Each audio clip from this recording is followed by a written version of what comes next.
Meu nome é Geraldo Ventura, nós vamos ver nessa videoaula cálculo, a noção de limite. Essa é a aula número 1, essa aula se destina a aluno do terceiro ano do ensino médio, ou seja, do segundo grau.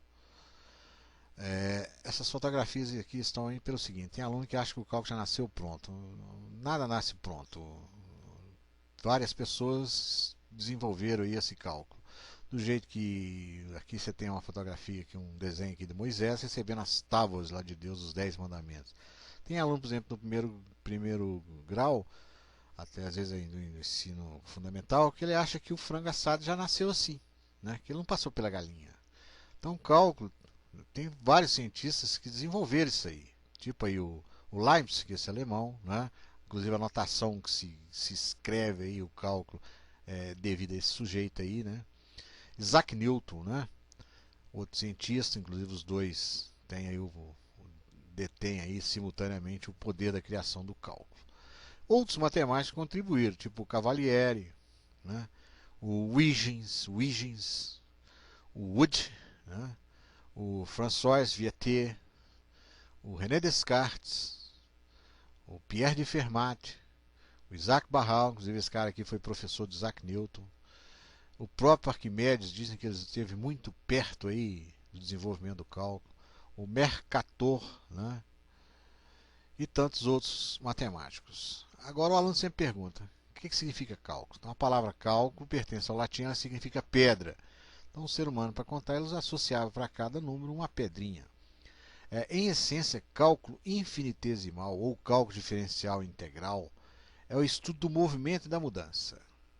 Então o grande lance do cálculo é o seguinte, até por volta do ano de 1600 por aí, a matemática era estática. A partir do desenvolvimento do cálculo foi possível efetuar cálculo de coisas que estavam variando ao longo do transcorrer do tempo. Tinha variação, não é? Coisas que estão em movimento. Exemplo, você tem aqui uma máquina de derivada, isso aqui é um velocímetro, então isso aqui é uma máquina de derivada, e toda derivada nós veremos em futuras aulas que é um limite. E o cálculo também ele consegue efetuar cálculo de áreas, por exemplo, essa área aqui abaixo dessa curva aqui, ó, formada com eixo x. Então o cálculo diferencial integral consegue efetuar o cálculo dessa superfície aqui, ou mesmo de um sólido, de um volume de um sólido, mesmo ele sendo ele irregular. Então esse é o grande objetivo aí, o grande lance aí do cálculo aí. Essa aula inicial aqui vai ter uma ideia intuitiva de limite. Eu usei como base esse livro aqui do Elie Maor, que é a história de um número, é o número de Euler, né? E esse livro aqui do Rui Giovanni e Roberto Bongiorno, terceiro ano do ensino médio. Primeiro exemplo, nós vamos considerar o quadrado de área 1. Então está aqui um quadrado de área 1. Então essa área da superfície vale 1. Eu vou pegar esse quadrado e vou cortá-lo ao meio, vou rachurá-lo ao meio. Rachurar, ou seja, colorir isso aqui, ó, metade. Essa parte de azul aqui é metade, metade de 1 é meio. O que sobrou, que é essa parte em branco, eu vou pegar novamente a metade.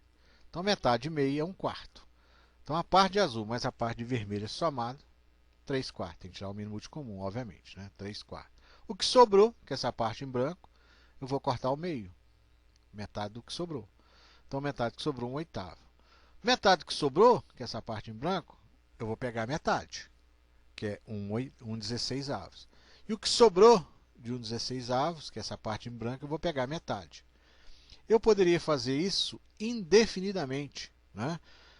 E essa área vai preenchendo gradativamente, 1 16 avos, 1 32 avos, 1 64 avos, e vou somando tudo. A tendência disso aí é chegar no número 1, se aproximar do número 1. Então, à medida que eu vou pegando metade, metade, metade, metade, metade, todas essas partes coloridas, elas vão se aproximando do número 1, vai tendendo para o número 1. Essa tendência é o que a gente chama de limite.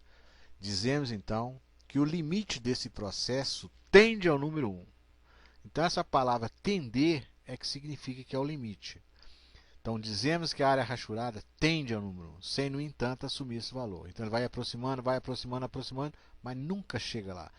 Então essa coisa chamada tendência é o que a gente chama de limite. Então essa é a noção intuitiva. Segundo exemplo, no século IV a.C., o filósofo Zenão de Eleia apresentou o seguinte paradoxo. Para que um corredor possa mover-se do ponto A para o ponto B, ele precisa primeiro alcançar o ponto médio de AB, então o ponto remanescente e assim por diante. Ad infinitum. Então ele vai sair do ponto A aqui, chegar no ponto B. De A até B vale 1. Mas para isso ele tem que passar pelo ponto médio. Então o ponto médio do número 1 é meio. Então ele sai daqui, do ponto A, chega nesse ponto aqui, que é o ponto médio. Agora, depois, estando nessa posição, ele tem que percorrer novamente o ponto médio que sobrou. Então o ponto médio de 1 meio é 1 quarto. Chegando aqui, ele tem que percorrer novamente o ponto médio de 1 quarto, que é 1 oitavo. E chegando aqui, ele tem que percorrer o ponto médio de 1 oitavo, que é 1 16avos. E assim sucessivamente. Ele vem aproximando, aproximando, aproximando, aproximando, aproximando, mas ele jamais vai chegar ao número 1. Porque metade de 1 oitavo é 1 16avos, e metade de 1 16avos é 1 32avos. Então ele vem aproximando, aproximando, aproximando, mas ele jamais vai conseguir chegar. E como esse processo exige um número infinito de passos, o Zenão argumentava o seguinte: esse corredor nunca alcançará o seu destino.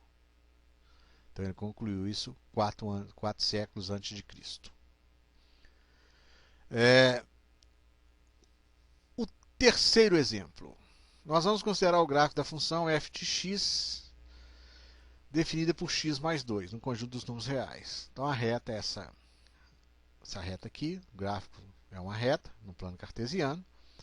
E nós vamos considerar o seguinte: valores à esquerda do 3, à esquerda do número 3, aproximando até o número 3. Vamos supor aqui o número 2. Quando x for 2, vai ficar 2 mais 2, 4. O valor de y seria 4 aqui. Ó. E à direita também, por exemplo, o número 4. Quando for 4, 4 mais 2, 6. Esse valor aqui seria 6. Então, quando x for 4, y vai ser 6. Nós vamos aproximar à esquerda e vamos aproximar à direita. Então, quando x for 2, está aqui, ó, aproximando, ele vai ser 4. Quando for 2,3, ele vai ser 4,3. Quando for 2,9, vai ser 4,9. E quando ele for muito perto do número 3, tipo 2,9, ele vai ser 4,99. Então a tendência dele é aproximar do número 5, à esquerda. E à direita, a mesma coisa. Quando for 4, 4 mais 2, 6. Quando for 3,9, 3,4, 3,01, muito perto do número 3, à direita aqui. Ó. O valor do y sempre vai aproximando do número 5, tanto à esquerda como à direita. Se escreve assim, ó, limite de f de x, quando x tende a 3 menos, esse 3 menos é o limite lateral à esquerda, é igual ao número 5. E o outro é a direita é 3 mais, limite LIM de f de x, quando x tende, essa seta que significa tende, para 3 mais, ou seja, 3 à direita, vai ser o número 5.